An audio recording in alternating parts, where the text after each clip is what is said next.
Hey Dorchester, we're back for another episode of Dot Life, Dorchester's only hyperlocal podcast with news, commentary, and analysis. Happy Mother's Day! We're here this week with two moms, Melissa Nazar Chandler, who is a BPS parent and has navigated the BPS system and dealing with the raising children, and some of her stories are going to be really fun for everybody. And the other guest joining her is Latoya Gale, who is also a parent who has children who went through the BPS system. She's talking about her efforts in early childhood development and her experience in seeing what works and what doesn't. We really wanted to focus on children this week for Mother's Day. And just a note that Latoya Gale is running for state senate in the 1st Suffolk district. So we're really excited to hear what she has to say. Our guest from the Dorchester Reporter this week, of course, Bill Forry, and our good friend Cassidy McNeeley joined from down the street. Lots of really fun stories this week for once. Not for once. They're always fun stories, but really exciting and upbeat stories from the community. And then our band this week is a lovely treat. We were able to go over to the Epiphany School and see the Boston City Singers. They just came back from a trip to South Africa in the last year, and they've been singing songs that they learned on that trip, and we got to hear a few of them. So let's get rolling. Happy Mother's Day, moms.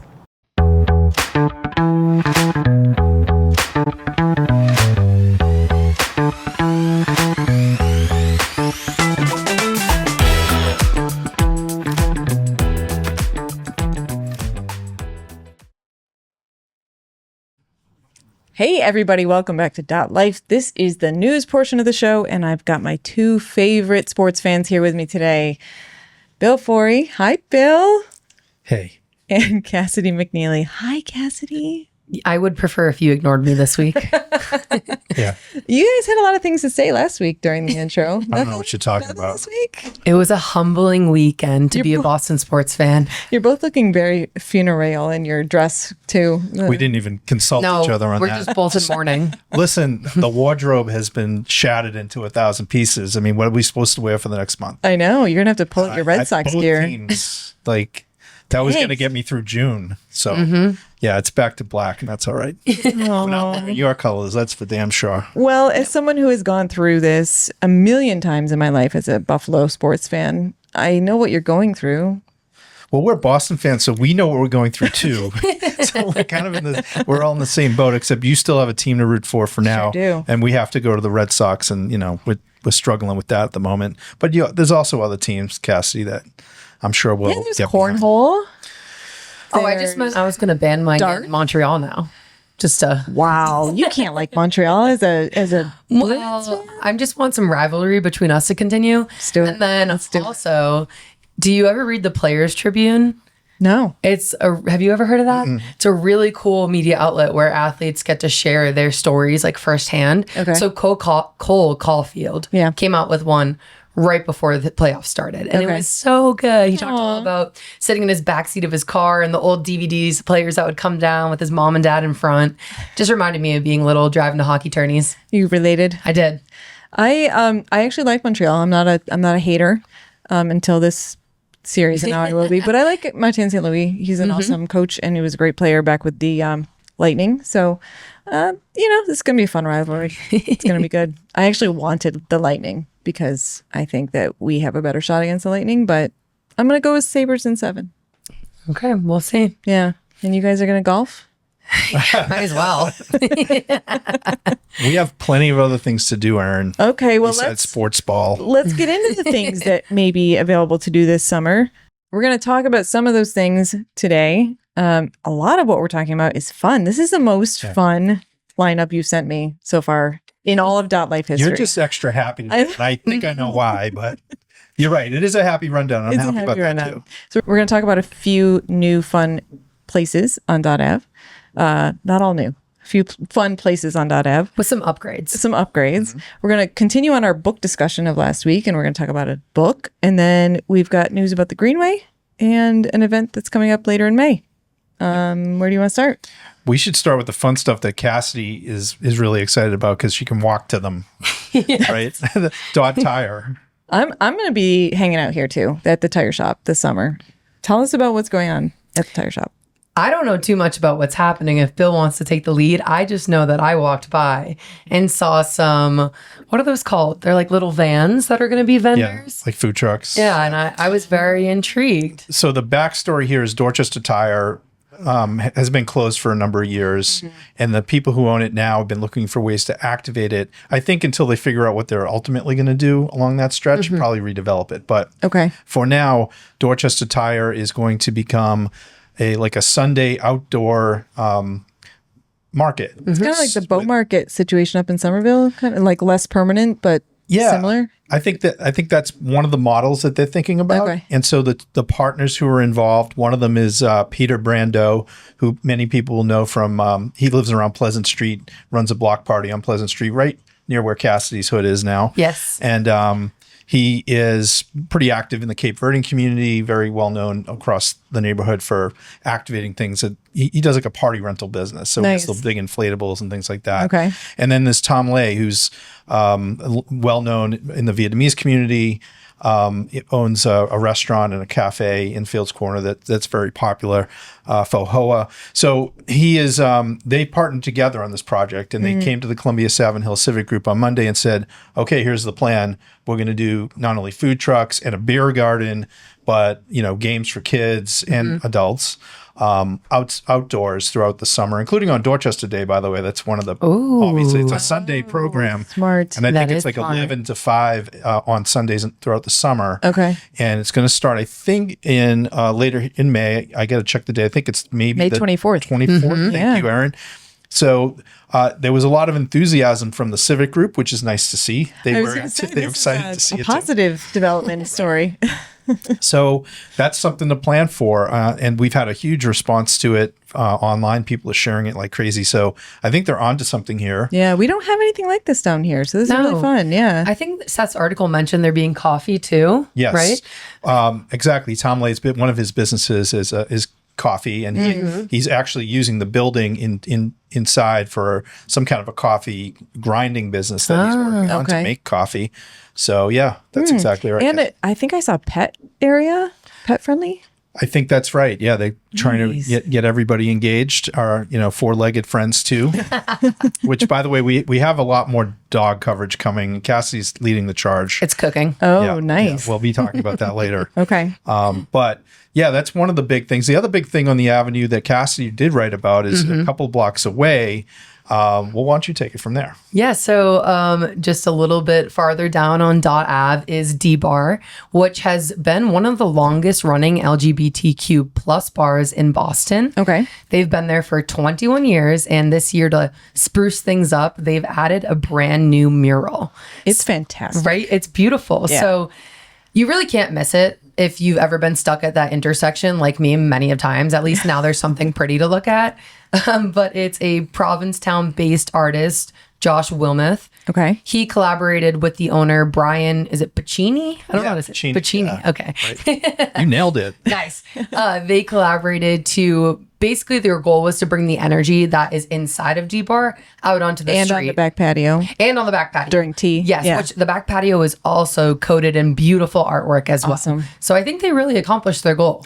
It is like dripping with rainbow. I know. Literally. And it might be a little hard to see in the images, but the rainbow stripes, which are supposed to mimic the lasers that are inside when the restaurant turns into a club, out of the ends of them are butterflies. So it's like the trail of butterflies, and they refer to the butterflies as the flock of people that gather there, and they're the community. Very cool. I like this quote, "Life's too short for gray walls." Yes. It sure is. It looks terrific. And the food inside, as many people know, is phenomenal. Brian Pacini also runs Doe Ave downtown Boston on Commonwealth Avenue.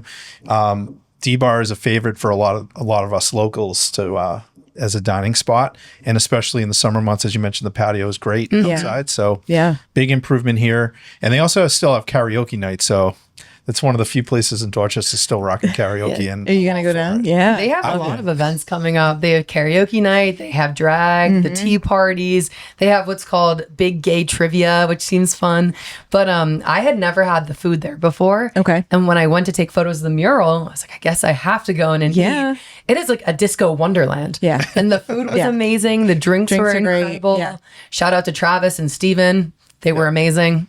Cassidy, you really drew the short straw on the assignments this past tough week, didn't She do that. She gets the chocolate shops and the bars and coffee shops. She's doing the fun stuff. Although Seth had some fun stuff too this week. Seth Daniel, who sends his regrets. I'm here for him.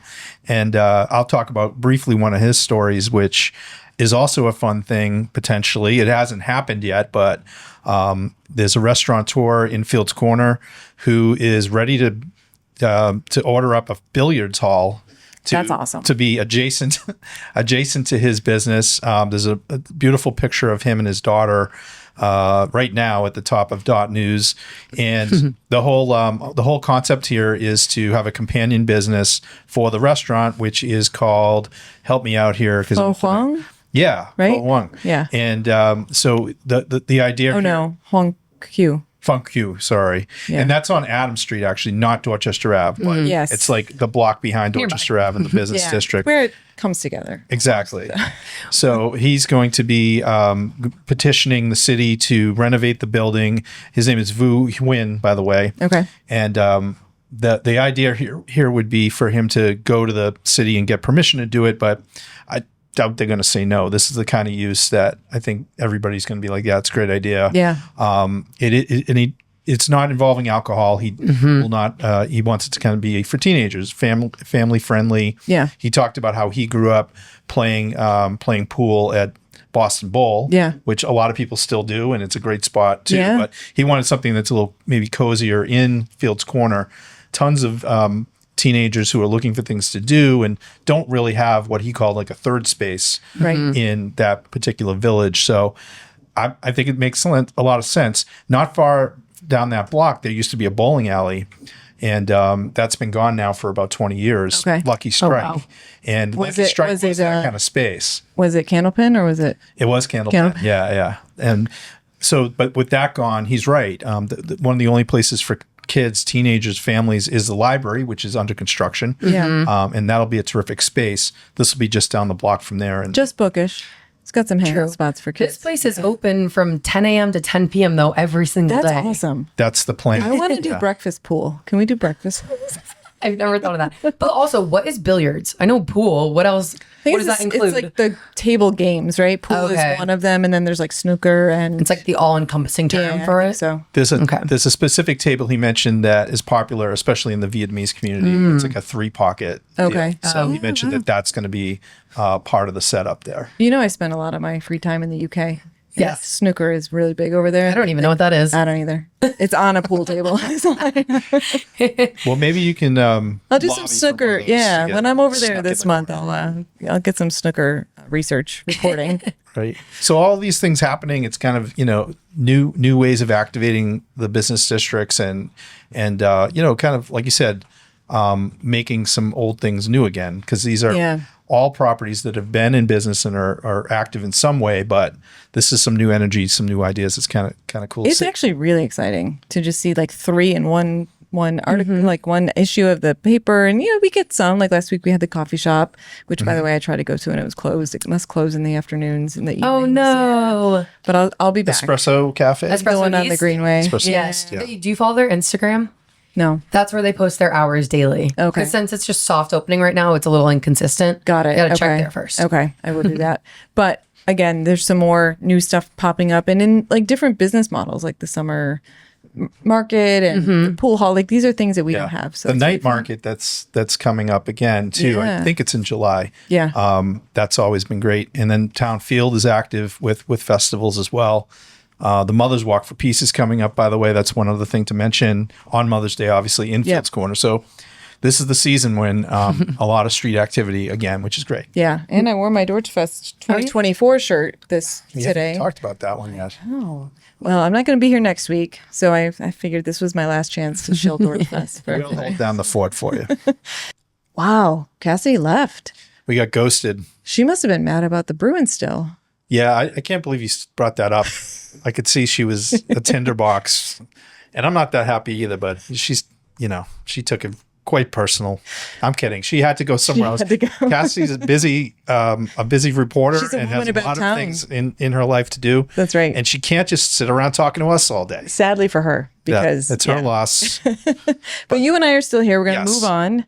Cassidy brought the book stories last week, but you've got a book story this week. It's actually by Chris Lovett, who did a terrific job writing about this new book, which is called Boston in 50 Maps. Okay. It's by a gentleman named Andy Woodruff, who's been writing about this kind of material online for a number of years, but this is a new book that's part of a cartography series of cities across the country, but this is the Boston one.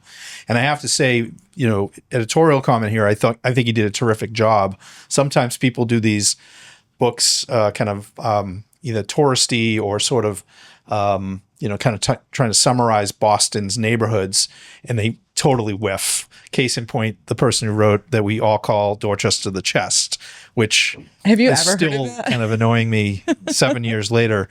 But Andy Woodruff gets it. He lives in Boston. He's been here for quite some time and understands the nuances of the neighborhoods, the sort of the collective, crowdsourcing that sometimes happens around, what is the boundary of Dorchester, Roxbury, Mattapan? It's kind of subjective sometimes. Yeah. And he and some other folks who are in this space over the last decade or so have done that sort of study of how do Bostonians see their own city and see their own neighborhood, and how do they define it? And it's probably different depending on who you talk to and where they're from and how old they are and things like that. So this book is interesting because one section of it deals with that, with the neighborhood boundary subjectivity. Okay, and he presents this in a terrific map, which I'm sure we can probably show. Yeah, and if you can't see it on the show here, you can go to .news.com. We have a link to the book, of course, if you want to buy it or if you want to get a closer look at it. Yeah.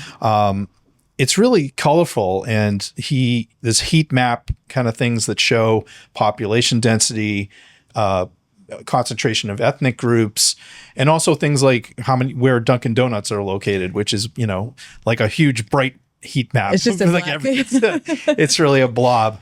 I found the redlining map particularly interesting. It's not the first time I've seen a map like this, but I think he did a really good job of illustrating just how concentrated in black and brown areas it was. Yeah. And remains to the residual effects of that 50 years later are profound. So those sorts of political maps that are in here. There's a lot of history showing, for example, the history of early Black Boston and what are concentrated around Beacon Hill. Mm-hmm. And a lot of people may not be aware that that was the center of African American life in Boston in the early first half of the 19th century, and the migration patterns. All of those sorts of things are documented here. And as Chris Lovett wrote, it also talks quite a bit about, the land banking that's happened over the 3 centuries or plus.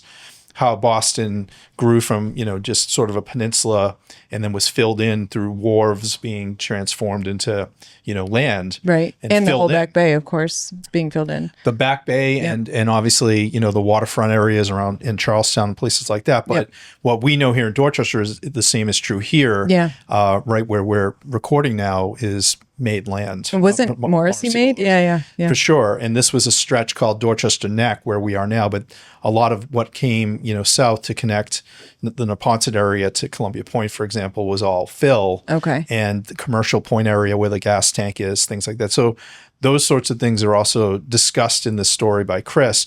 There's other interesting books that he also highlighted, other blogs that Chris Lovett pulled into his story that are also really interesting resources for folks who may be interested in taking a deeper dive into Boston and Boston maps. Did you see this book physically?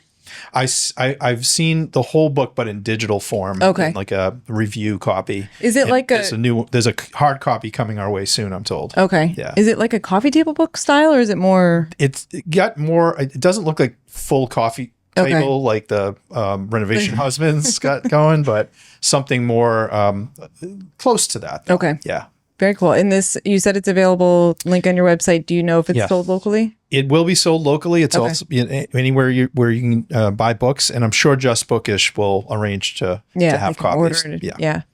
They're our favorite go-to bricks and mortar and right in Fields Corner. again. We're getting so nerdy here on the podcast with our books. Yeah, Love it. This is a little nerdy, but it's very accessible. Yeah. There's something for everybody in this book. Cool. Yeah. Very cool. Maybe a Mother's Day gift. Yeah, good idea. I'm looking for a couple of ideas. Keep them coming.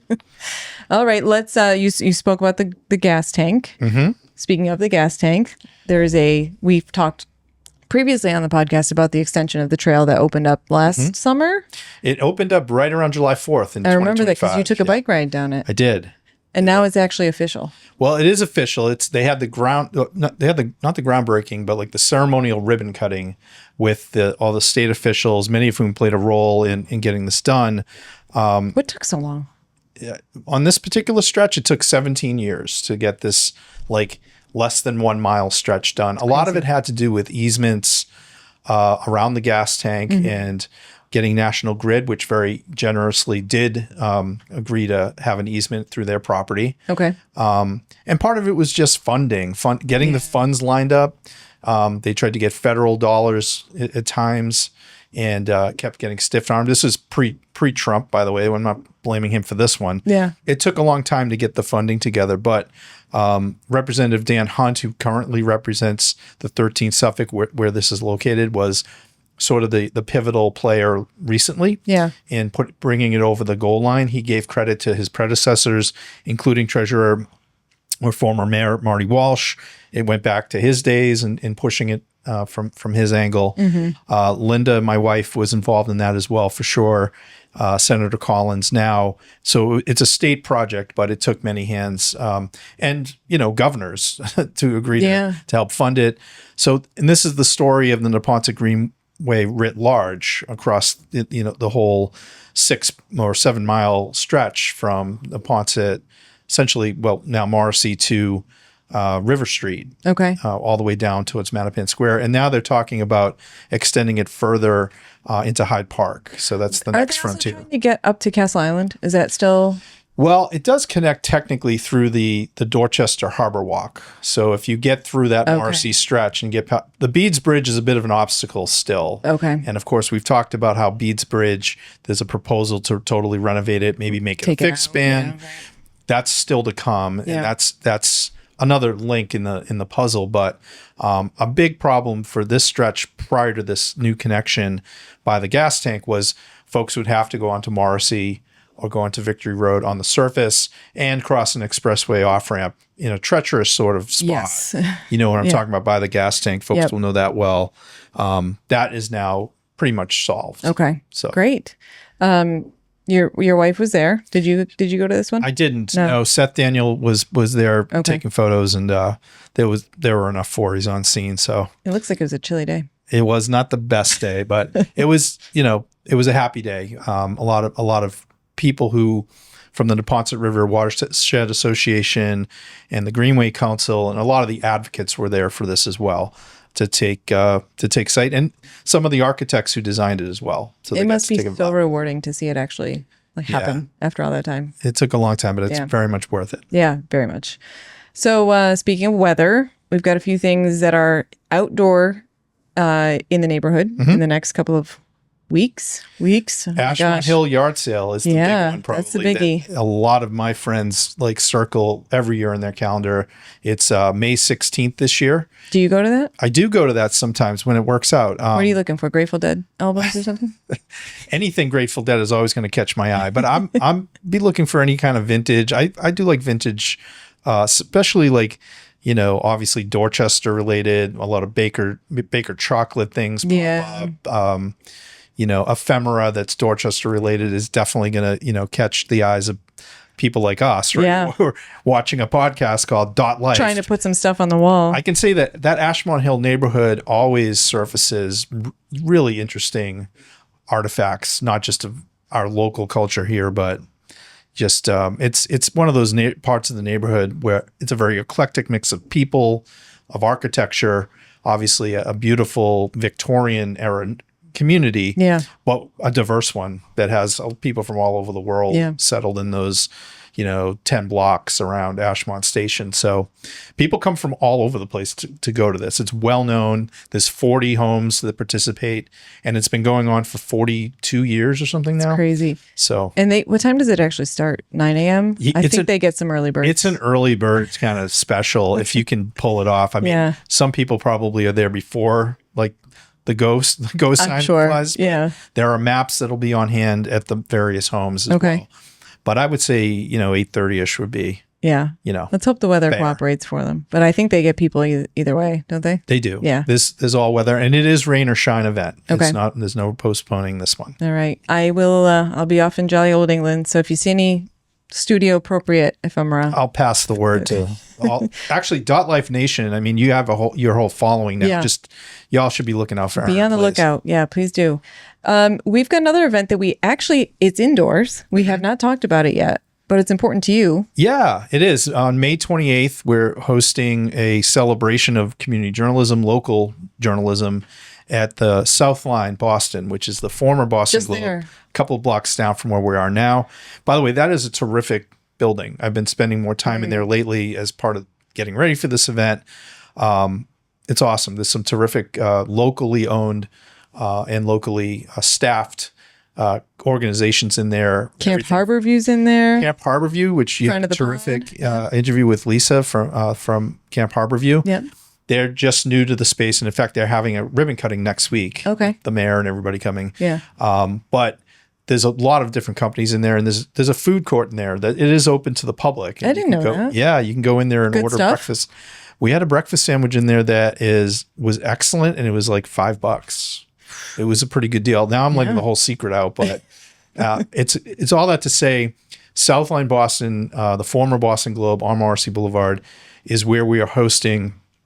It is a ticketed event, but it's a reasonable one, and it's for a good cause. It's for the charitable foundation we've started in my parents' name, the Edward W. Forry, Mary Casey Forry Foundation for Community Journalism, and one of the first programs from that is a scholarship program for city students who are going into journalism or pursuing it as a career. So we're really targeting young people from Dorchester, Mattapan, Roxbury, Southie, our communities that we cover. And we're going to be unveiling the first selection, the first fellow who'll be joining the Reporter this summer. And the scholarship fund is named for our friend and colleague, Tom Mulvoy, who's been the associate editor at the Reporter for 20 plus years, but also was the managing editor at the Boston Globe for most of his career. And he's a Dorchester native. So did he work in the Southline building? He worked there when it was the Globe, and when it was owned by the Taylor family, and then the New York Times. And subsequent to that, Tom retired from the Globe. But newspaper people never really retire. Honestly, I don't know a single one who's actually done that. Yeah, they just kind of go into a different mode. And luckily for the Reporter, Tom came our way. So this is a fitting way to give to honor Tom's work and his career, but also to kind of the mission here is to get young people from our community thinking maybe that's a career I should try. Yeah, and we'll try to help them with that, with training and funding. So this event it's going to be a party. It's going to be a DJ and food and light on the remarks, but big on the fun, I hope. Where can they get tickets if they're interested? If you go to .news.com, there is a link to the event now, and there is an Eventbrite page where you can order tickets. We have sponsors who are also helping us with the expense of putting it on. You can also donate to the scholarship fund itself, which is going to those students who will be benefiting from it, hopefully for years to come. Awesome. Let's talk about Dot Day weekend. Sure. Just one more time before I leave. Right. So Dorchfest is officially 30 days away. Wait, but you're going to be back for that. I'll be back. Okay, good. I'll be back, I was going to say, you're not allowed to skip Dorchester Day weekend. No, I will be here. I'll be wearing the new 2026 Dorchfest shirt, but this is 2024. I don't know what color those are going to be yet. Is it going to be similar? Yeah. Okay, cool. Yeah. Different color, but same logo, but it's year 5. So we've got the year 5 kind of built into it. And that's Saturday, June 6th. Starting at 11? 1 o'clock. Okay. Yeah, we're doing 1 to 6 this year. Great. And there are good bands starting at 1 o'clock and playing until 6. And there's a little bit of a surprise at the end. Okay. That I'm not going to reveal here. And there's a drum line kicking off like last year. So you don't want to miss any minutes of this event this year. Right. And just for folks who haven't been before, and obviously you can go to dorchfest.org. Dorchfest.com. Yep. To see all the bands and see the sites, the locations. But you're talking like 40 plus homes around the Caruth Street area. So around Ashmont Station, if you're not familiar with Caruth, it runs between Ashmont Street and Gallivan Boulevard, and beautiful side streets and homes all around there these are the host yards, porches, decks, whatever. Driveways. Yeah. And one of the streets is closed down. Is it Beaumont? Beaumont is closed, and we will have activities from the front to the back of Beaumont, and there's stuff for kids. We're going to have the Arbor Day fun, or not the Arbor Day, the Audubon Society is going to be there. I don't know if they're bringing birds, but they might. Wow, they should. Food trucks. It's going to be a great time, and it's not going to rain, I heard. So definitely not going to rain. Cool. If it does rain, we're still going to do it, unless it's like unsafe. Torrential. Yeah. That's not going to happen. No. We're due for a good weather Dorchfest. It's every other year. And Dot Day Parade. They don't always both get the same day kind of weather, but the first year of Dorchfest, both days were fantastic. Really? We haven't had that since. Yeah, I do remember that. It was awesome. So Dorchester Day, the parade is June 7th, Sunday, June 7th, starts at 1 o'clock in Lower Mills, runs up Dorchester Ave to Columbia Road. I'm hearing from parade organizers that they're seeing a lot more activity this year with people signing up to be in the parade with bands. There's people running for mayor of Dorchester and other ways to raise money for the parade. So it's looking good. And the new logo is driving up interest and attendance. It is. I'm hearing good things about the logo. Yeah. And people seem to be excited that there's some new blood getting involved and helping make it happen. It's a lot of work. Sure is. Both of these events take a lot of fundraising and a lot of volunteer effort day of. And if you want to help out at Dorchfest, which is not a bad gig because you get to see bands, you get to like participate. You get a t-shirt. And you get a t-shirt and you help out what's becoming like one of the most important annual events in the neighborhood. They're still looking for volunteers and sponsors for both days. And you're a sponsor, by the way. Thank you for that once again. Happy to do it. It's a no-brainer. And there's other organizations in Dorchester that it's not too late if you want to help out financially or with some sweat equity. We'll take whatever you got. Yeah. It's coming fast, but there's still time. What's up for Mother's Day? Doing anything fun? Well, the Mother's Walk for Peace happens in the morning, and that's something that we sometimes go to and often support. Yeah. And it really depends on what's going on family wise. It's a busy time in our family, but I think I believe it's the is it May? It's the 9th, right? May 9th? Yeah. It's Mother's Day, right? Yes, it's on Mother's Day, and it starts at Townfield, so that's on the calendar. Bill, I just realized something. What? We are talking for the second time about an annual event on this podcast because we've been doing this. We've been doing this for that long. Yeah. Congratulations. Look at us go. It's the rest of Mother's Day is kind of like something I guess I got to get the kids and me together and huddle up and figure that out. But your kids are old enough now that they shouldn't need your help buying gifts. I need their help buying gifts. That's the thing. I need their consult and imagination. But we'll make it a special day, as we should. Yeah. Happy Mother's Day, Linda. Happy Mother's Day, Naomi. Yeah. To all of our mothers out there, and thanks for putting up with us. Absolutely. Hey, so this is my last episode of the season. I will be on next week, but it's a pre-recorded interview. So I just want to thank everybody for watching and listening again this season, and we'll be back in the summer. Yep. That's Date as specific TBD, as I care to get, right? Well, congratulations on another terrific season. And we'll hold down the fort for you next week. We'll do the best we can. Still watch the news segment. Don't turn it off because I'm not here. Yeah, we will not be talking about the Sabres, though. And you're welcome in advance for that. Thanks, Bill. Okay. See you next season. Have a good trip.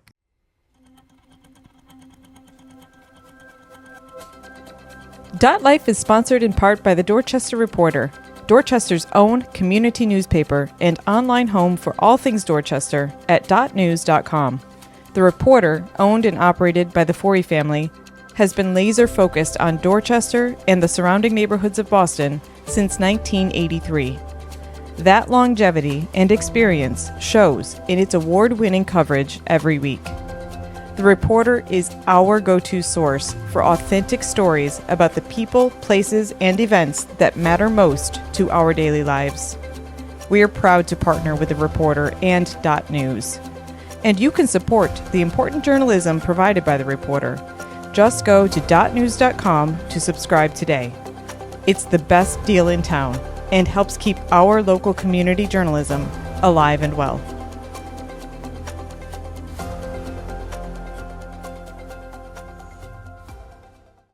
Hi, everybody. Welcome back to .Life. I'm here today with a couple of moms because it is about to be Mother's Day. So we're going to talk about kids, being a mom, being a parent, but more importantly, we're going to talk about raising kids in the education systems that sometimes fall short. So for that, I have two great guests with me. First is LaToya Gale. Hi, LaToya. Hi. You are a candidate for State Senate. I am. For District... First Suffolk. Which is currently occupied by Nick Collins. Yes. But you're also a senior director of advocacy for a local early childhood nonprofit and an early childhood development expert. So nice to have you. Thank you. And then we've also got Melissa Chandler. Hey, Melissa. Hey, I am not that impressive. You are very impressive. You are both a BPS Parent Council member and a member of the BPS Special Education Parent Advisory Council. And you've got a couple of kids that go to BPS. I do. So we're going to talk They about won't them. go anywhere else. So they're in my house all the time. So It's part of the deal, right? Yeah. So we're here to talk about kind of the lived experience, the school-based advocacy experience, things that happen pre-school years and then what happens mid-school years. Your kids are pretty young, so we're not going to get past about elementary school in this conversation. But Melissa, I hope you don't mind me saying you have twins, one of whom has special needs and one who does not. Correct. Which is kind of I appreciate you doing that for us. It's a nice control group, so thank you. I always say I'm like having twins is like running a anthropological study in my house. Double-blind experience at all times. So I want to start with, tell me a little bit about your experience, Melissa. Just like, how did you get involved in the parent education councils, and what's it been like having kids in BPS? Yeah. So me and Erin and I we go a few years back, so you have the benefit of knowing this about me. But for all those listeners out there, I tend to be a joiner. I tend to be over-involved. That's just my default. I'm a connector. Correct. I love to get involved in community. So no surprise that in this moment where I have kids and I'm part of a school community, I would want to get more involved. But the real thing that thrust me into just advocating like hell, you said this is an adult podcast, yes, right? You can, yep. The real thing that pushed me in is when I realized how complicated this system was, and that having a voice, having a seat at the table was what would make the difference, not just for my kids, but for other kids. And what really incensed me or radicalized me, for lack of a better way to describe it, is that I was going through the IEP process with BPS, and I remember IEP, for those who might not know, individualized education plan. Oh my gosh, I should know that by heart. But I was going through that process, and there was this moment where I was sitting there and saying, here I am, sitting here on this pile of privilege. I have a partner who's helping me through this process.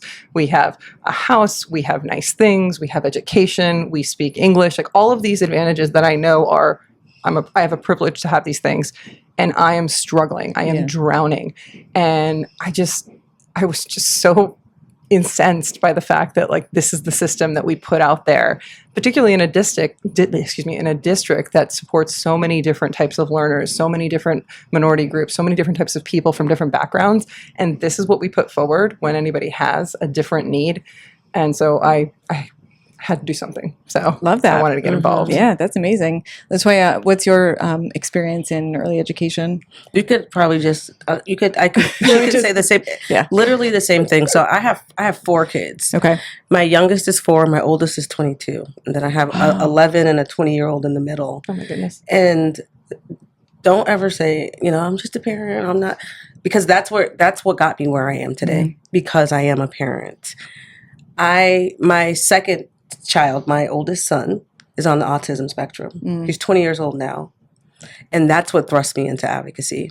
When it was time for him, even with medical care, before you even get to school, it was like, what is this?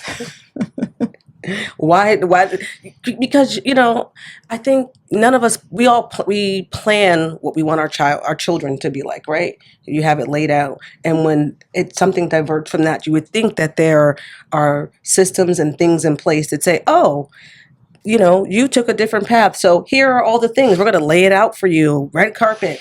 And then you don't have to worry about it. But that's not how it works. As a parent, you have to jump in and you have to figure it out. And that starts when your child first gets a diagnosis.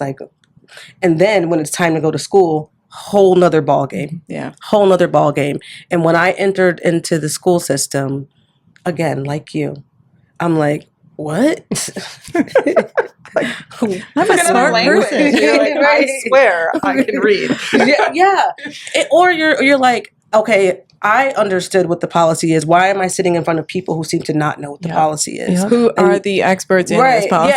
Yeah, exactly. Who are they? Yeah. And it changes. That's the other thing. They introduce a new form, a new system, and you just have to, you accidentally become a special education advocate. You have to become a legal expert. Yeah. No, absolutely. Absolutely. So I want to take a step back. Tell me, I want to ask you, LaToya, what does special education support or just young childhood support look like when it's going well? Oh, when it's going well.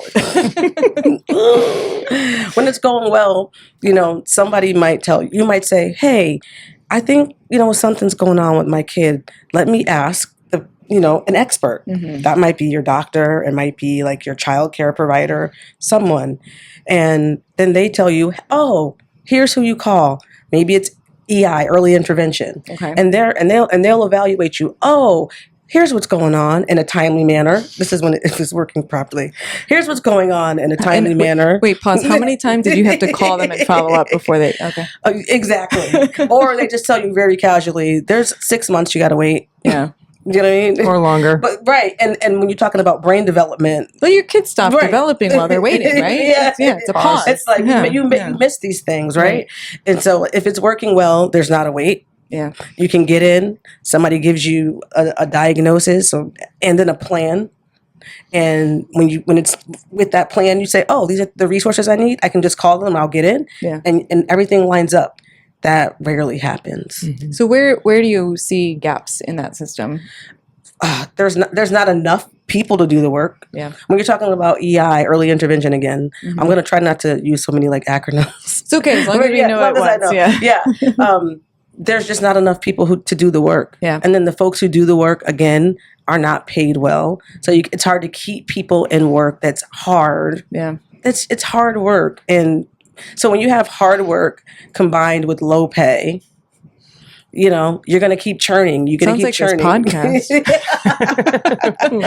People, you'll have a churn. You won't be able to build capacity. And burnout. And exactly. Yeah. You won't be able to build capacity for something that's needed. Like I said, my son was on the spectrum. Kids have all kind of developmental things that are going on with them. Whether it's a speech delay, they need OT. I was speaking with a mom earlier this week who is an OT. OT is? Oh, see, there I go again. My bad. I know. We're like, what I'm talking about. Occupational therapist. Why do kids need occupational therapy? They don't have jobs. Get to work. That's what it's about. Seriously?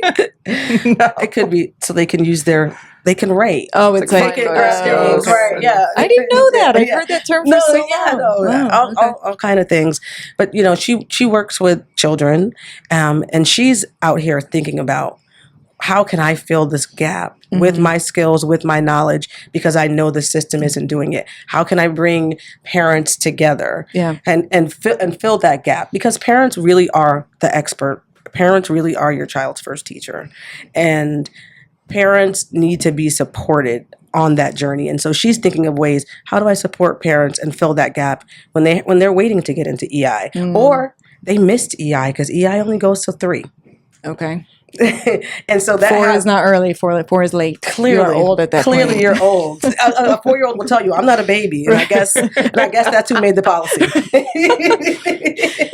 Melissa, talk about your specific experience, like moments when you expected there would be support and there wasn't, or to what LaToya was talking about, like, did you lose people through the process, and then how much reset did that require of getting them up to speed? This is gonna be a long episode. Yeah, I was gonna say, I feel like I could just literally take what you said. It's like you go in and you're expecting to be handed a roadmap, and instead it's just like, here's a bunch of acronyms, go figure it out. And, you know, again, early intervention starting out, that starts when, you know, you get a referral in and, you know, you go to a doctor and you say, hey, I think something's going on here. You get referred into that system. It is free. You get it as a resident of the state. Everybody should look into it. Nobody, like, everybody can benefit from their kid being, you know, part of early intervention if they need it. So just my I have to throw this in there too, though. It must be something where you got a diagnosis that you were not expecting as a parent. And so you're dealing with that too, right? That like, and when you were talking, I was thinking about this because my son's on the spectrum as well. And it's like that diagnosis just hits you like a ton of bricks. And it's like nothing changes about how you feel about your kid. It's just, it wasn't in your plan. Right. You know, and I like a plan. The way you saw your life is now. And it's different. And it ends up, you end up figuring it out, of course, because you're a parent and you figure things out. But there's a lot of heft to any kind of diagnosis where you learn like, oh, is something wrong? Quotes. You can see that with my kid. There's nothing wrong with your kid. Your brain works differently, and that's okay. And the system should be able to help support that. So it just, even from that point, like that's a really good point to make, Erin, too. That part is so damn lonely. Yeah. Because oftentimes, at least in my situation, you get that, you have that moment and nobody else is experiencing that around you. And you don't know where to go. Because you've got your mom group, you thought that was your crew, and then suddenly you're the only one who's got a kid with special needs, and you're trying to figure all that out and figure out these acronyms. Right. And it's, it all comes back to, for me, like, what can I control? It's that lack of information, right? There's so many things like federal funding, you know, going away. There's a special education crisis in this country. You know, what funding is happening at the state level? Something maybe you can help us with that when you get in. But in my world, in my little universe of what I can control, I can help be a resource for other parents when new parents come into the system. When there's a new parent, we had somebody came in who had a child, you know, just placed in our school. It's like I'm a person who's there and like helping them along that journey, that type of a thing. So just being a resource, like stepping in where there are those gaps, I think that's what I try and do, because I didn't feel like I had that. Yeah. So. I want to stick with you for a minute, Melissa, because when you found those gaps, what did that require? You mentioned at the beginning that you and Scott, can I say his name? Scott. No. Private. What's up, Scott? The two of you are in a good position to do what needs to be done. But even you, I think, were struggling to figure it out. Like, where did you have to fill in, and how do you imagine other families are able to do this? What about single moms or people who don't speak English? Like, how are they navigating this? That's exactly where my head went. My parents are both immigrants, and I just imagined, what if I were in their shoes? You know, no college education, no understanding of what this legalese means. English is not their first language. Right. They'd be up a creek, honestly. And I'm sitting here struggling, and I'm just like, what is this? Why is this so hard? And so it's a lot of time, and having the luxury of flexibility and time in the work that you do. If you work hourly, good luck, you know? Oh, yeah.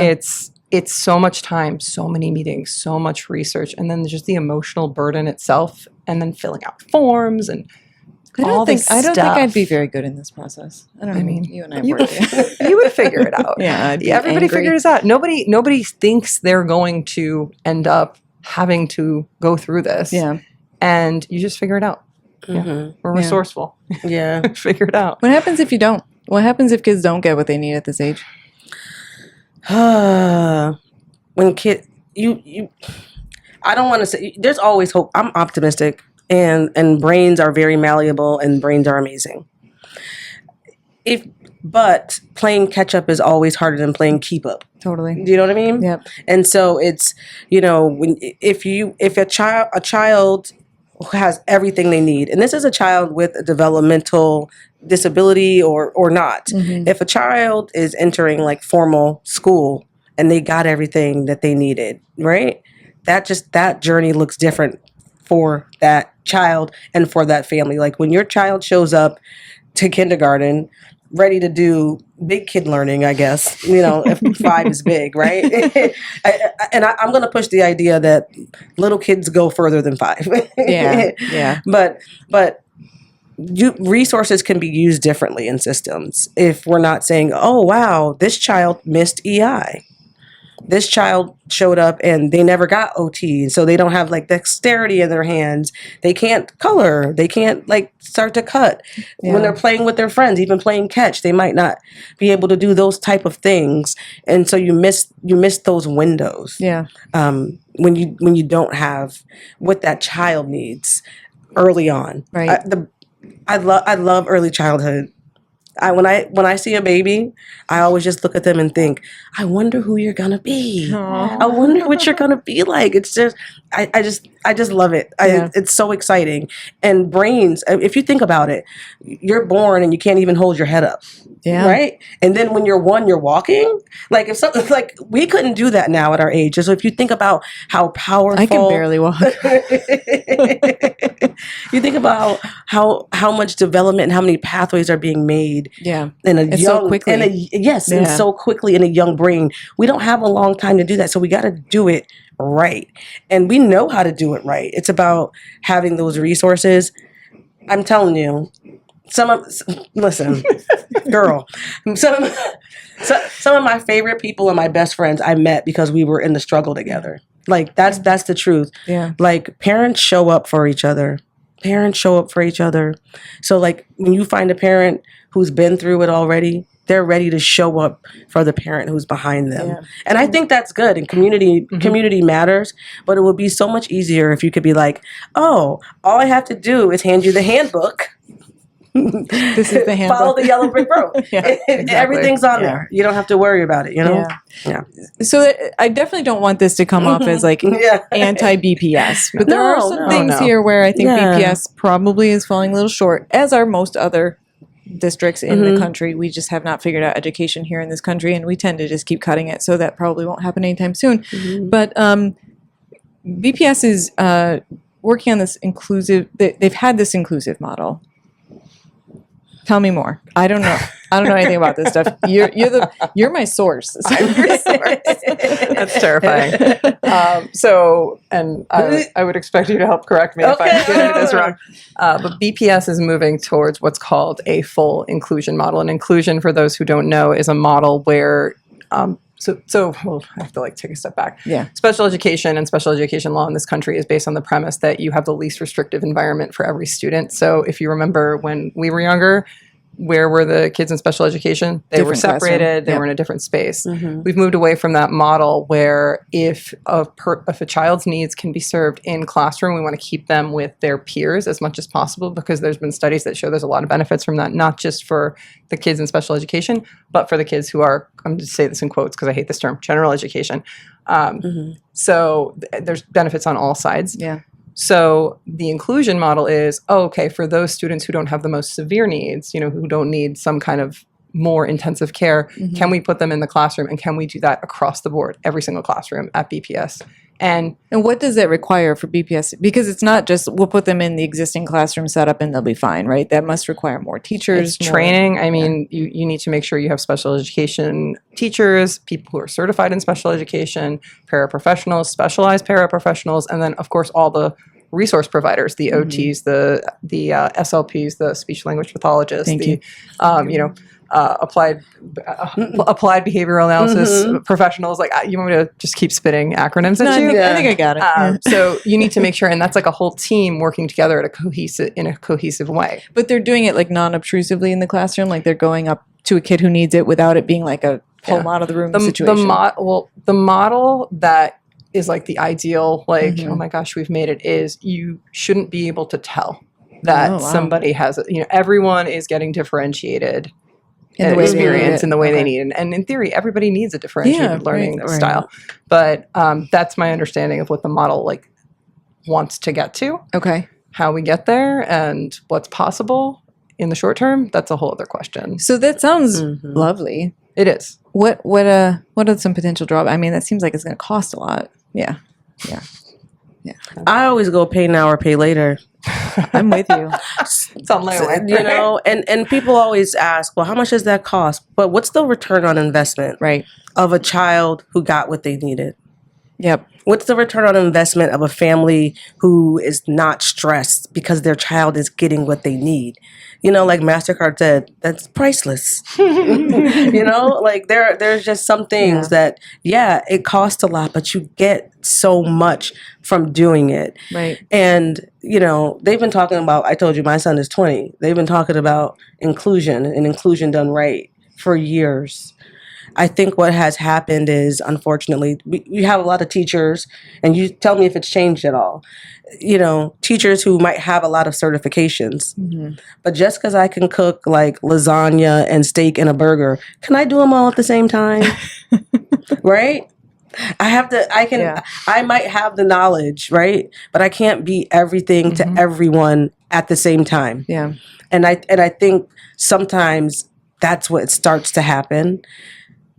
And I think it is good. So something I also say is, and this might be more controversial, is that inclusion is good for everybody. And also when children do need more and separate, that's also okay. Yeah, absolutely. Like both are okay. Right? I think sometimes as parents, especially when somebody gives you a diagnosis, you're like, oh, I just want my kid to be, quotes for people who are on podcasts and I can't see it, normal, right? And so you're pushing like so hard for them to be that. What I've learned over these years is that you just want your child to have community. You want your child to have the people who love them, who care for them, who support them. And those people might be just like them and they might be different from them. But you want your child to just have that. Yeah. And so how do we get that? We have seen models that work really well, but we haven't been able to scale them.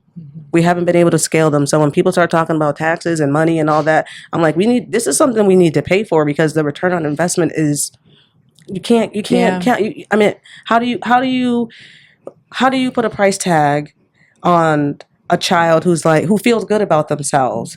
A child, and the thing about inclusion, it also teaches kindness and grace from other children who just are like, that's just what PD does.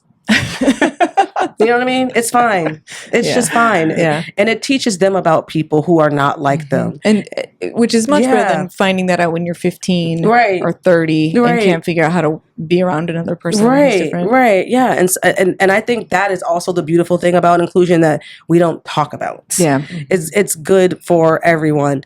And when it's resourced right, it's good for the teachers too. Yeah. You know what? I always say, like, a professional can't show up burnt out. And we expect them to be like flame on, like, woo! They're like, I am smoking ashes here. That's what I got to give because you are asking a lot of me. But so it's inclusion funded right as well. So you have all those people and all those resources is what makes it just feel like seamless. Like, this is just what we do here. I want to actually shout out BPS because I think your experience has been that if you were to not be in a BPS school, it'd actually be much worse, right? Like there's some state requirements for. Yeah. And again, this is more, I feel like we're doing a bit of the educating here, but if you do not, so we live in the city of Boston, and your options are, if you don't go to a BPS school, you would go to, if you're not going to a public school or a public charter school, you'd have to go private, right? Or you'd have to move. Those are really your choices. But the private school option is really not as secure of an option for students who have special needs, because private schools are not bound to the same laws that public schools are. So they technically can kick your kid out if they don't or say, we can't support. Now, some of them will work with you and will let you bring specials, and some of them do, some of them are wonderful, but the reality is, at the end of the day, they are not bound by the same law. Whereas BPS, state funded, has to provide. They have to take you. That's amazing. Yeah. And so what ends up happening is, what I've seen happen is that if you are a family with more money, more resources, and you want to go that route, you can certainly make it work. But if you're not, then you have to work with BPS, which can be complicated. And big shout out to BPS, because there are so many good people in that system. And our school and other schools, it's just tight communities working and caring and giving a damn about our kids. It's just the environment that we're in overall for public education is just, it's just so we've sad. given BPS enough love. Let's say some bad things about BPS. I love our school. So I appreciate that. But I remember when your kids were about to get into school and you started telling me about the school visits you were doing. And I was like, I'm just going to sit back and be the childless friend here who revels in your insanity. Because how many school visits did you do? We did multiple, because when we had a couple of options based on what would suit the needs of our kid.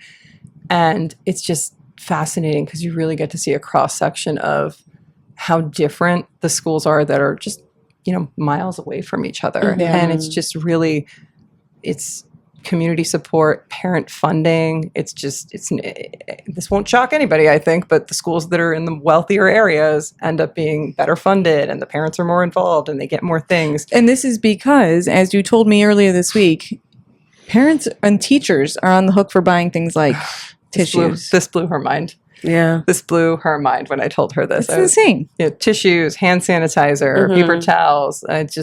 Could you imagine? No. Could you imagine going to work and then being like, you have to bring your own printer paper? That's basically what it is. I just never print. Yeah, I mean, that example. But you get what I mean? It's it seems so crazy. And then teachers who, oh my gosh, what a job that they do. Yeah. Like, how do you get up every day and just, especially for little kids? Yeah. Oh my gosh. Please no. Yeah. I could not do that. It's incredible what they do. And then we put them in these positions where they have to fund their own classrooms. And if they want anything, it's either out of their own pockets or the kindness of parents. And, hopefully you have, maybe your parent council has some money or things like that. But again, it depends on what community you're in. There's one other nugget that you shared with me recently that I want to ask you about before. I don't love that you're using this information against me. I've been taking notes for years before I come to LaToya for more of the holistic view.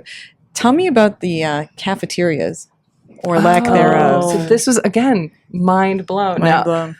So when I was a kid, I went to school in an urban school district as well. So this was not stunning to me. I went to a very rural school district. Okay. So it was 3 buildings. Everybody in the entire area went to that school. But any BPS parent will know this if you've gone to a series of schools.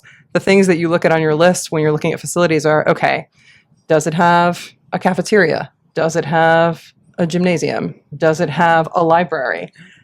All those things are not givens in BPS schools, and part of it is because they're such old buildings, and a lot of them are very filled. So again, depending on where you are, depending on if the building's been invested in, these buildings are over 100 years old. Yeah, and there's so many of them. So so they're eating their lunches in their chairs, at their desks. Yeah. They make it work. Make it work. It's not great. They make it work. LaToya, I want to look at that from a larger lens. Yeah. How do we, given that situation, how do we make education equitable in Boston?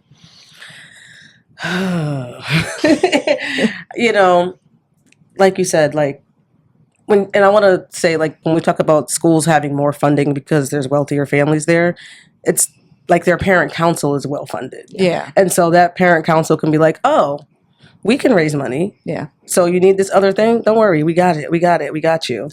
And so it's not that the district is allocating less funding. No. It's the families that go to that school have more financial resources. And so they bring those financial resources to the school. I mean, that's like the American problem of if you live in a poor neighborhood, the school isn't funded because it's based on property taxes. Absolutely. What are we doing? Right. The district is talking about some things, and I know people get very emotional when people talk about closing schools. Yeah. But part of that is we need new schools. When I say new school buildings. Yeah.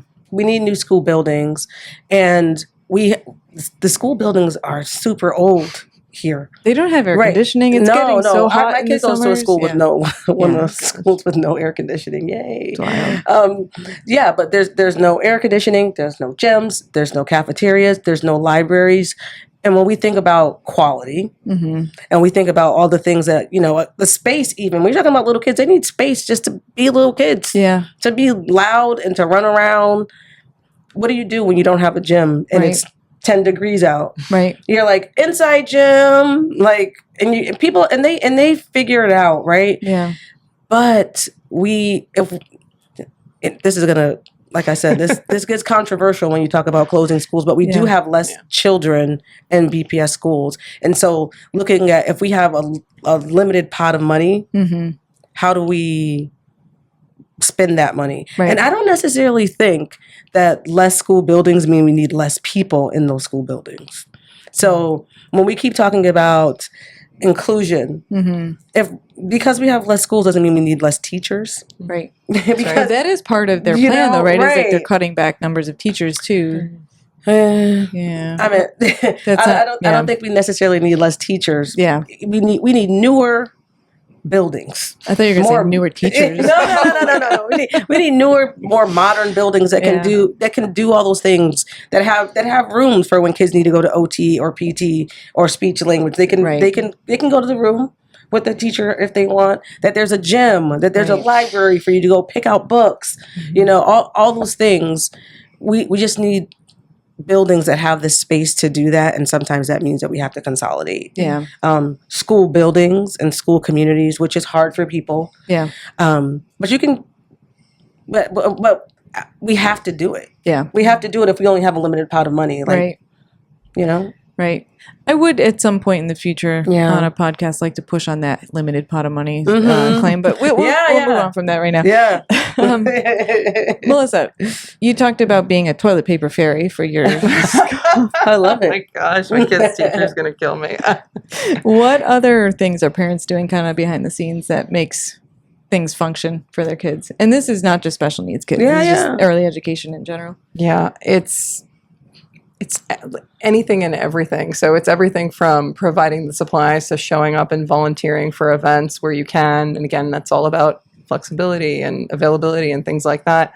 But doing everything you can in a situation where there's limited funds to go around to augment. And if it's not through money, it's through showing up and hosting things and going. Do they go on field trips? Is that a thing? They do. Yeah. And there's actually a lot of private public partnerships. So I know at least at our school we got a lot of things are just free. Oh, nice. Though I will say, going back to the resources that you would expect, not a lot of buses to field trips. My kids have been taking the T to various field trips, which is so they're guaranteed. Awesome, they're guaranteed a bus ride to the school, right? That's part of if it's part of like an IEP, sure. But buses for field trips, like it depends. It costs money, so so you have to raise money for that.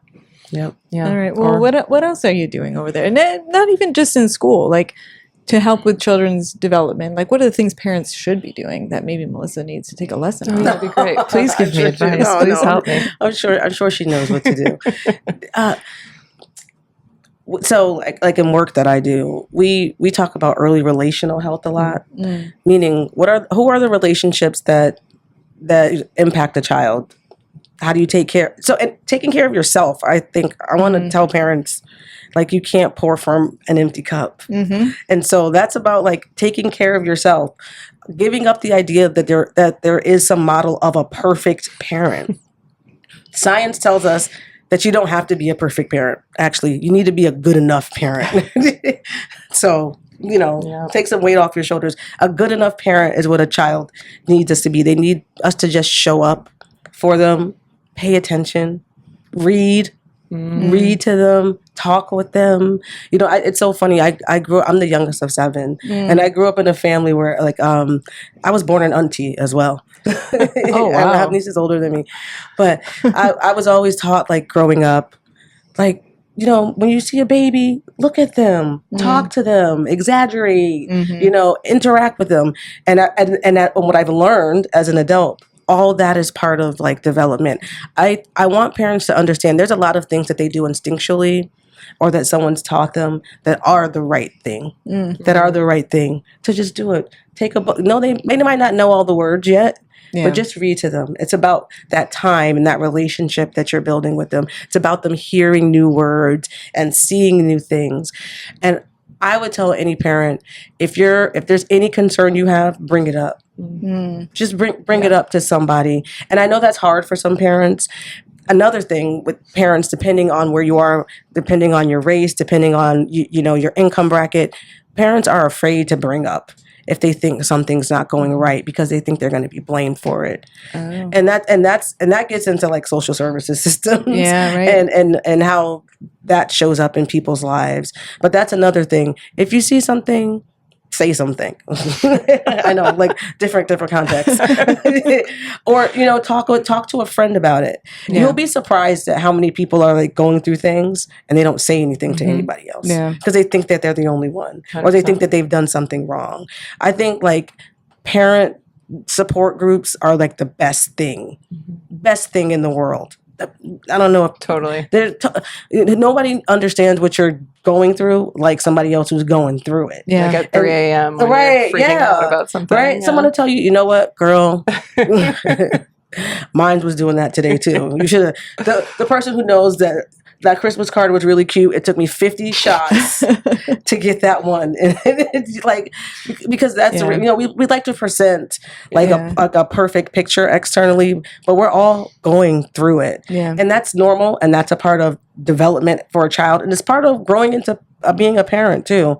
My oldest always calls herself the guinea pig. But she was like, y'all were figuring it out. She's fine. She's a college graduate. She's great. I love her. There you go. I guess I would ask that question even more narrowly around both of you have special needs kids. Like, what are things you wish people like me would know and maybe would or wouldn't do around your kids, about your kids? Should I be asking you more specific questions? Less specific questions?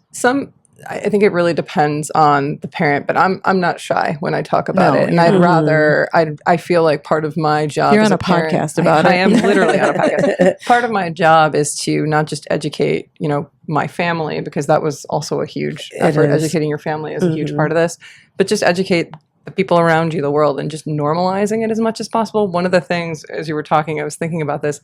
I say this to literally any of my friends if they have a kid and they mention anything about like, oh, I don't know, they're not hitting their milestones or they're not talking. I go, I'm going to say this once and I'm never going to say it again because it's not my business, but I'm your friend. And I give my little spiel about early intervention is just worth it to go talk to them. Just go for it. What's the worst that could happen? You might not need it. Right. I always give that kind of spiel, just again, normalizing that those resources are available.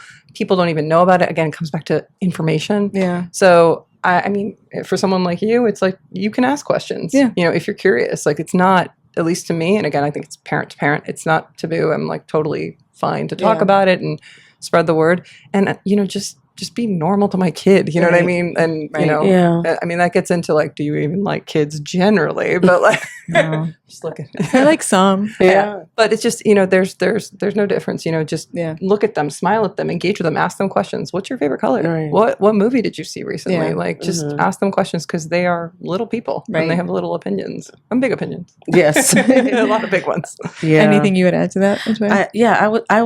I would piggyback on that. Like, the more you talk about it, it just is normal. Mm-hmm. It's just like everybody knows. I saw this. There's this guy who does subway takes. Okay. And he asks people their opinion, like their hot take on the subway.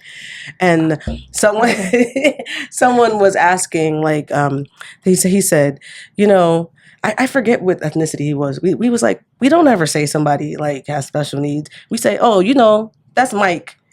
He likes to spit in the corner. And if we just think of it like that, that's all it is. Like, this is this person and these are their quirks. So I don't need to know all the acronyms to have a conversation with y'all about your kids. Okay. No, because every kid is an individual too. Right. I think we like paint this picture like, oh, this person checks all these boxes, and they check some boxes to get this diagnosis, right? Mm-hmm. But every person has their own personality. They're bringing their own flavor to whatever that diagnosis is, and just treat them like an individual and get to know them. I mean, they'll let you know. Yeah. What's the expression? You've met one person with autism, then you've met one person with autism. That's it. I'll tell you, I met a mom recently, and we were talking, and we discovered both of our sons are on the spectrum. They're both in college at the same school. And so we had a plan. We're going to get them together. Friends, it was an event I was having, and her son walks up and he goes, "What is this, forced socialization?" Like, I'm just saying, like, we're still doing it, and our children are young adults, and we're still doing it. And I think, you just treat your kid like you treat any other kid or any other person. Like, my son is so funny. He's like super sarcastic, and I'm just like, what? He likes to like push my buttons, and I'm like, stop. So everybody's different. That's his personality. Yeah. I have a nephew who's on the spectrum. That's not his personality. Mm-hmm. And that's it. They're individuals. They're people just like the rest of us. Yeah. Yeah.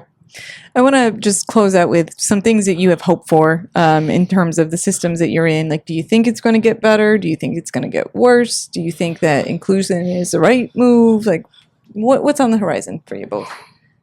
So what gives me hope really is the people. There's a lot of people who really care, who really give a damn about the futures of our kids, the futures for our families. So the teachers, principals, administration, there's a lot of people who really care and are trying to do the right thing. I think what's painful for me to watch, and I'm sure for others to watch, is that their hands are being tied by budgets, federal policy, and things that are really largely outside of our control, right? Lack of paper towels. Lack of paper towels, Sorry, exactly. I'm obsessed with that. I think it's wild. You want to donate? I mean, sure. Like, show up at my house, give me a bunch of paper towels. That's cool. And it just feels like there's a disconnect there. But again, the hope that I feel is that there are good people who have their heads in the right places. I'm an optimist as well. Mm-hmm. I tend to believe in the best in people. So, and it's, again, people who care. Yeah. Mm-hmm. People like you. Yeah. I think give people the opportunity to do the right thing and the good thing. That's what gives me hope. Yeah. Because I think people do show up. Mm-hmm. I think we live in a society where we've gotten away from like just seeing each other. Mm-hmm. And I think when you see each other, whether that's the teacher seeing the parent and what the parent's struggling with, and the parent seeing the teacher as a person, and we are both in this together for the child. I think that goes a long way. I think relationships will save us. Absolutely. I think good relationships will save us. I know you all saw the astronauts just go like around the moon, and one of the things that struck me, what they said is that when they looked at the Earth from space, they said all we have is this floating ball. There's nothing around us. Mm-hmm. All we have is this planet and each other, and I think that's what will save us when we start to just recognize that, and we got each other. Well, and to your point, you always hear you never know what someone's dealing with. Yeah. And I think having grace for it, the parent is burned out, the teacher is burned out, the kid is burned out. Like everybody's busy. Everybody, like, just be nicer to people. Yeah. Yeah. All right. Well, we are about to go into Mother's Day. Ooh. Better get me something good, Scott. If he's listening. He better be listening. He's not going to be listening. I'm just telling you right now. I don't think he even knows I'm doing this. What are you planning to do for Mother's Day this year? Probably not a lot, because I'm not planning it, because we fit that stereotype where I do all the planning in the household. But I know a lot of people like to get some, mom care time and, go get a massage and things like that. I actually prefer, and I'm not saying this to sound preachy. It's just, I like to spend time with my kids on Mother's Day. I like to go do an activity together, like go do something that I think is fun that I can enjoy with them. So I don't know, we might go to a museum or something like that. But nice. Yeah, sounds fun. Should be fun. Maybe I'll get a massage separately. I don't know. Maybe your kids could massage you. Oh boy, don't sign them up for that. I can picture like trucks being driven on your back or something. It's brutal. How about you? We are going to dinner the day before Mother's Day because everybody and their mom is out to dinner on Mother's Day. It's just too hectic. Yeah, that is true. That was my mom's idea. Planning. That's a mom's planning. I planned that. I was like, make a reservation here. So we're going to go out to dinner, and then on Mother's Day, I'll probably be out in the community. There's the Mother's Day Walk for Peace and stuff like that. I'll probably be out at some stuff like that, and then I'm just going to chill. Yeah. I'll probably spend some time with my old mom too. My mom is 89. Happy Mother's Day, Mom. Happy Mother's Day. Yeah. Happy Mother's Day to my mom. Yeah. Happy Mother's Day to my mom. Now I feel pressure. I gotta say it to her too. She might listen to this actually. There you go. Sorry, Mom. Well, thank you both for coming in. Really appreciate getting your perspectives on this topic that's not something I'm an expert in. So it's great to have you all here. Thank you for having us. Latoya, good luck with your campaign. Thank you so much. Good luck. Thank you. Go crush it. Yes.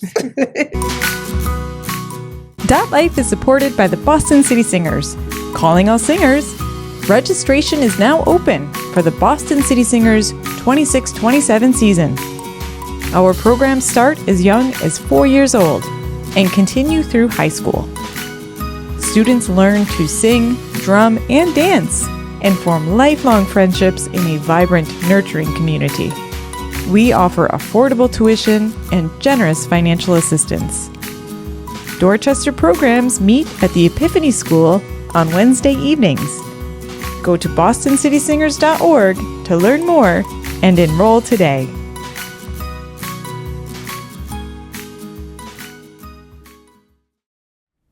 Hey everybody, welcome back to Dot Life. It's time for the Tiny Dot concert, and we are inside the Epiphany School talking to the Boston City Singers. Hey everybody. Hello. We're not going to talk to all of them one by one, but we do have 3 members here today who are going to introduce themselves and talk a little about the experience of being a Boston City singer. Let's start with Leah.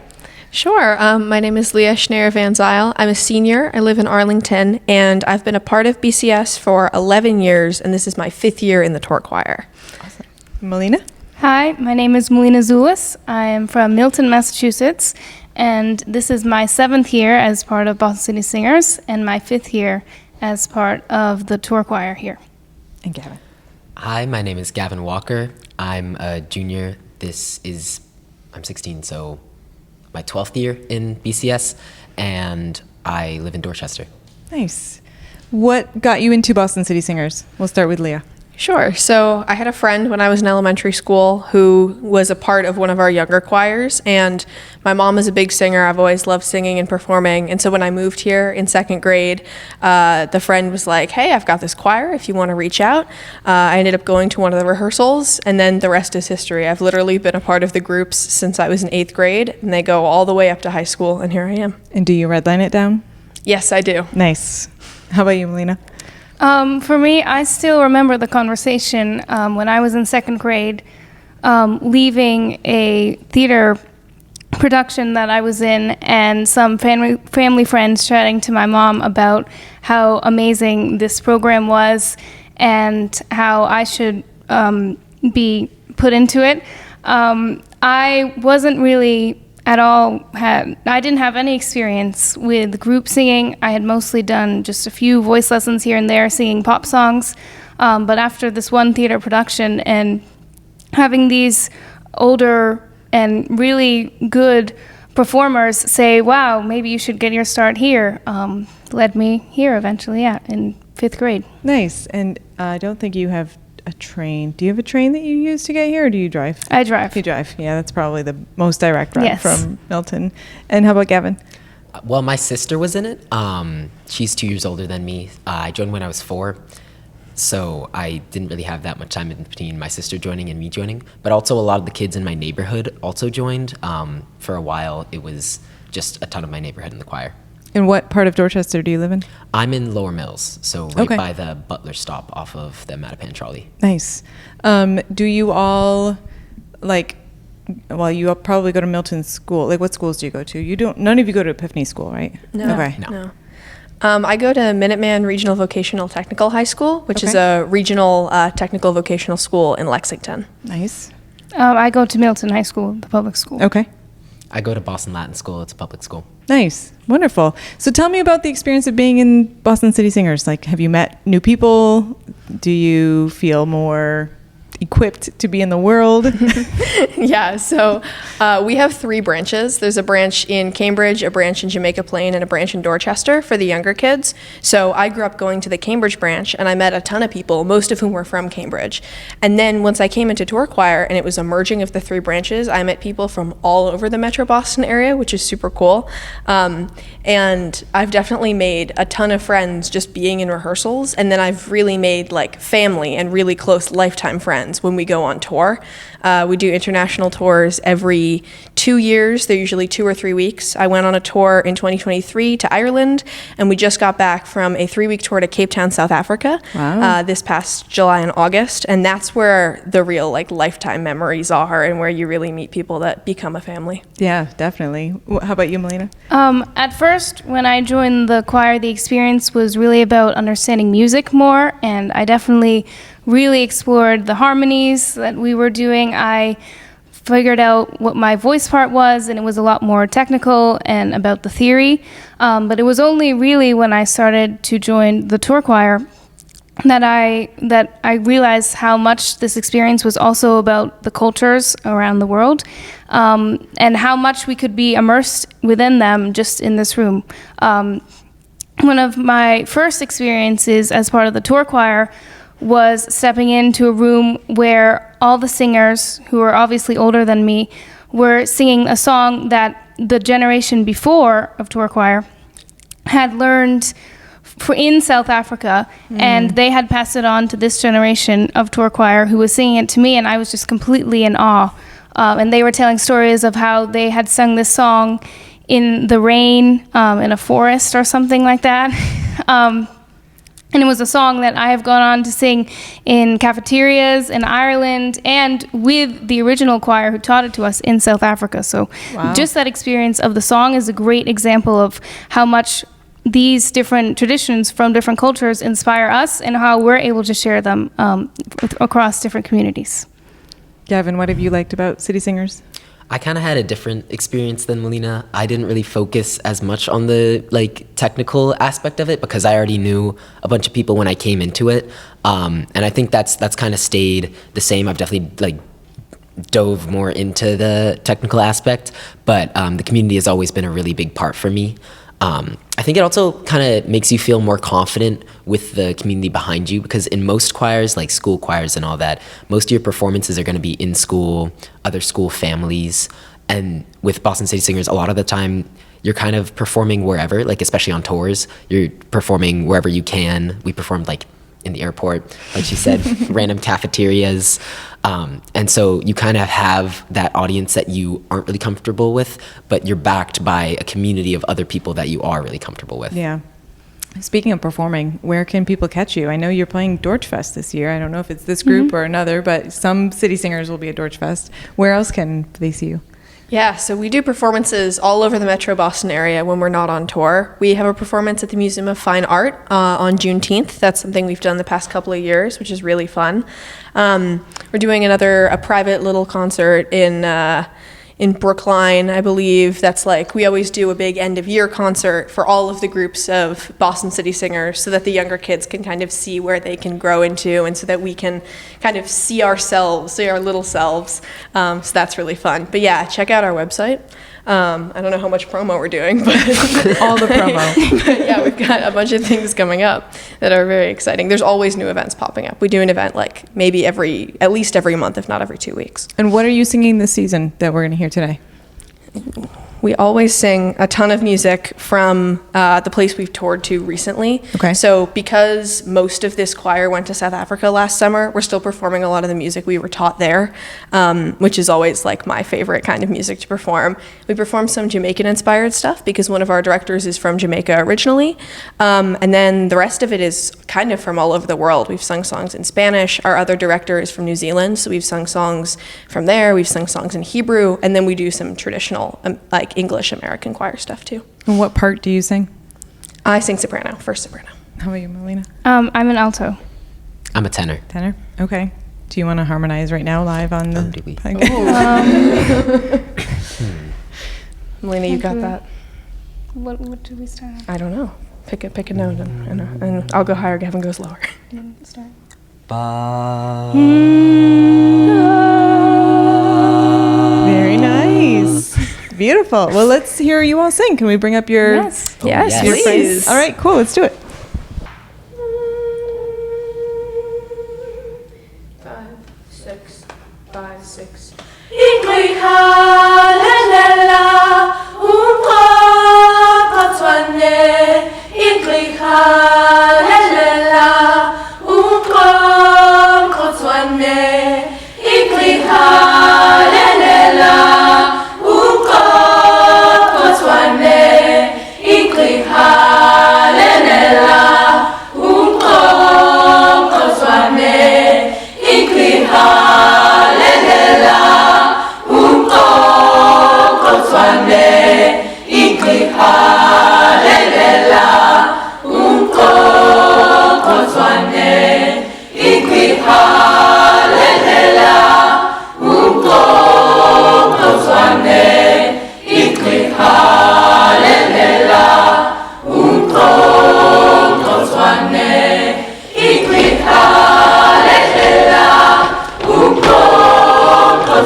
Song, which we all learned in South Africa where we went to go tour, and this next song that we are going to sing is called Jikeleza My Love, which means turn around my love.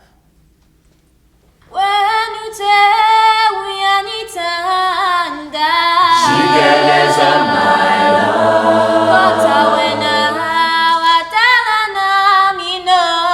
Jikeleza my love. Jikeleza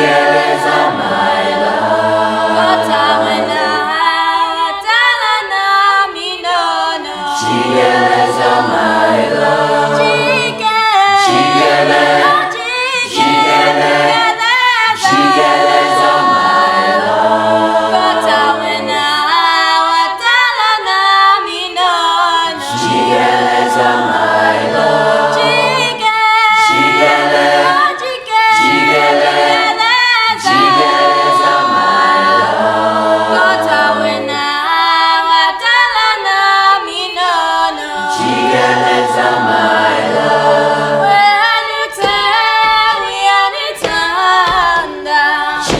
Jikeleza my love,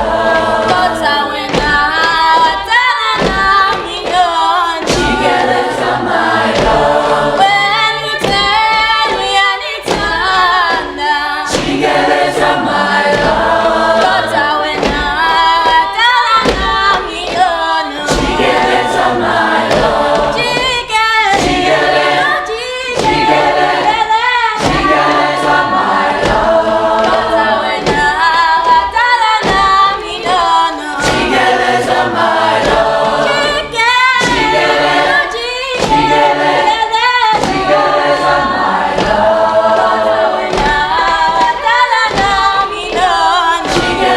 my love,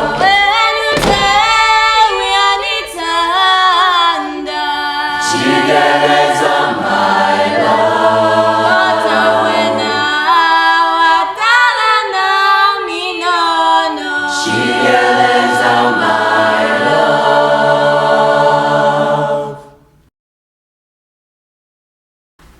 The next song we'll be singing is Lullaby Birdland.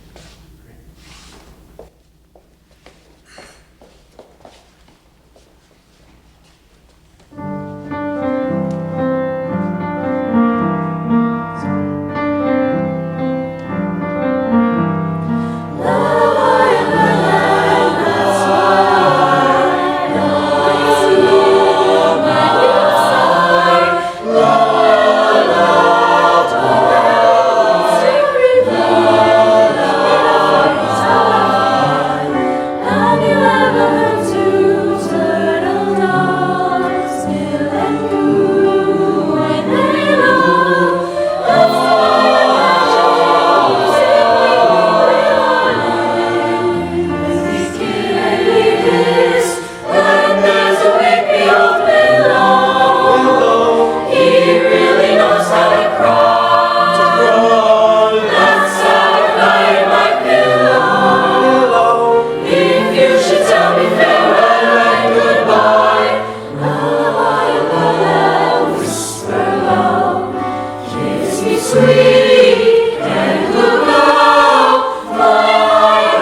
next piece we're going to perform is called Peze Cafe, which is a Creole Haitian song, which is about a young kid who goes down to the market to go sell the coffee, and on their way home, they're stopped by the police, and it's not clarified what happens, but the coffee's lost, and the money that they made from the coffee is also taken, and the song says, Samabdi Lakai, which means, what will I say when I get home?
Thank you for listening to Dot Life, which is available on Spotify, YouTube, and Apple Podcasts. Dot Life is produced and edited by me, Erin Caldwell. Technical and editing support are provided by Yasser Mahmoud. Additional support is provided by the Dorchester Reporter and Boston City Singers. Thanks to Melissa Nazar-Chandler, Latoya Gale, Bill Forry, Cassidy McNeeley, and all of the kids at the Boston City Singers for joining this week's show. Thank you for listening, and we'd love it if you could share, subscribe, rate, and review the pod wherever you listen. If you're interested in supporting the podcast, visit .lifepod.com for more information.